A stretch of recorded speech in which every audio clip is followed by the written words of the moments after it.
Dear 10th class, welcome back to free education اسلامیات اختیاری unit number 3 تعلیمات اسلام۔ آج ہمارا یونٹ نمبر 3 کا فرسٹ لیکچر ہے۔ آج کی کلاس میں جو ٹاپک ہم پڑھیں گے وہ ہے توحید۔ اب جیسا کہ آپ سب کو پتہ ہے کہ توحید جو ہے وہ اسلام کا بنیادی رکن ہے، اور توحید کا مطلب ہوتا ہے اللہ تعالیٰ کو ایک ماننا، یکتا ماننا۔ توحید جو ہے وہ اللہ تعالیٰ کی وحدانیت اور اللہ تعالیٰ کے لا شریک ہونے کا ثبوت ہے۔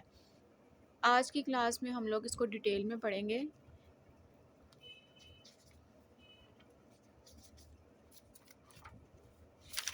یونٹ نمبر 3 ہے آپ کا تعلیمات اسلام۔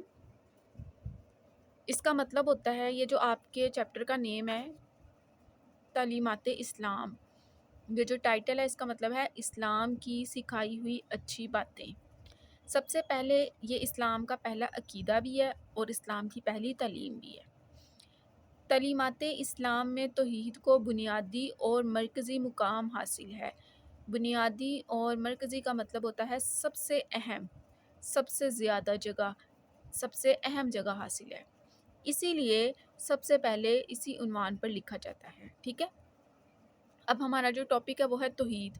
توحید کا کیا مطلب ہے؟ اللہ تعالیٰ کو واحد اور یکتا ماننا، کہ اللہ تعالیٰ ایک ہیں، ان کا کوئی شریک نہیں۔ توحید کے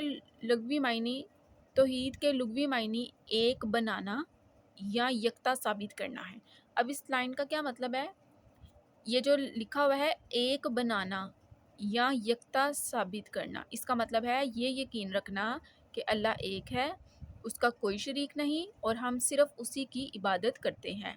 اور اصطلاحی معنی کے لحاظ سے اس سے مراد ہے اللہ تعالیٰ کی وحدانیت۔ وحدانیت کا مطلب ہوتا ہے اللہ تعالیٰ کی یکتائی، کہ وہ واحد ہے ہر لحاظ سے، اپنے صفات، اپنی ذات اور اپنے اعمال میں اللہ تعالیٰ واحد اور یکتا ہیں۔ یعنی اس بات کا اعتقاد رکھنا، اعتقاد کا مطلب ہے یقین رکھنا، یہ عقیدہ ہونا ہمارا، یہ یقین ہونا کہ اللہ تعالیٰ اپنی ذات میں، صفات میں اور افعال کے لحاظ سے یکتا اور بے مثال ہے۔ یکتا اور بے مثال یعنی اللہ تعالیٰ واحد ہیں، اکیلے ہیں اور ان کی کوئی مثال نہیں۔ تمام کائنات صرف اسی کی مخلوق ہے اور اسی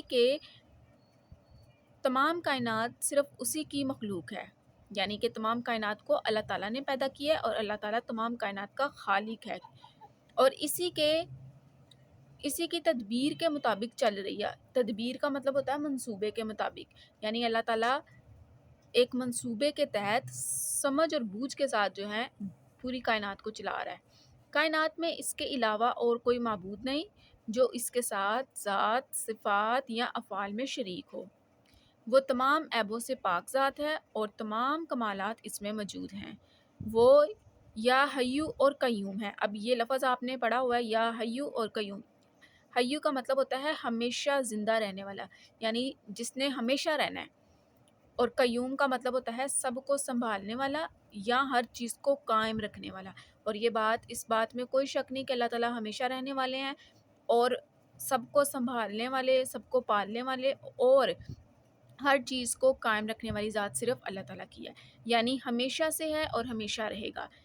فنا ہونا اور موت کا آنا اس کے لیے محال ہے، اور اس طرح وہ تمام کائنات کو سنبھالے ہوئے ہے۔ اس کام میں اسے کسی کی مدد کی ضرورت نہیں، وہ اکیلا ہی قیوم ہے، یعنی اکیلا ہی کافی ہے، اکیلا ہی سب کو سنبھالنے والا ہے۔ وہ صمد ہے، یعنی اپنے وجود اور کام میں کسی کا محتاج نہیں، یعنی کہ اللہ تعالیٰ بے نیاز ہے۔ اب آپ کو فرسٹ پیراگراف میں یہ بتایا گیا ہے کہ اللہ تعالیٰ جو ہیں وہ واحد اور یکتا ہیں، ان کو کسی کی ضرورت نہیں، ان کا کوئی شریک نہیں، وہ اپنی ذات میں، اپنے اعمال میں، اپنی صفات میں واحد اور یکتا ہیں۔ وہ ہمیشہ رہنے والے ہیں، اللہ تعالیٰ سب کو پالنے والا اور سنبھالنے والا ہے، اور ہمیشہ اللہ تعالیٰ کی ذات قائم رہنے والی ہے۔ سب چیزیں فنا ہو جانی ہیں، سب ختم ہو جائیں گے، سب کو موت آنی ہے، لیکن اللہ تعالیٰ کی ذات جو ہے وہ ہمیشہ تھی، ہمیشہ ہے اور ہمیشہ رہے گی۔ اسی کے ساتھ ہمارا توحید کا جو فرسٹ لیکچر تھا ہمارا مکمل ہوتا ہے۔ Stay connected and stay blessed.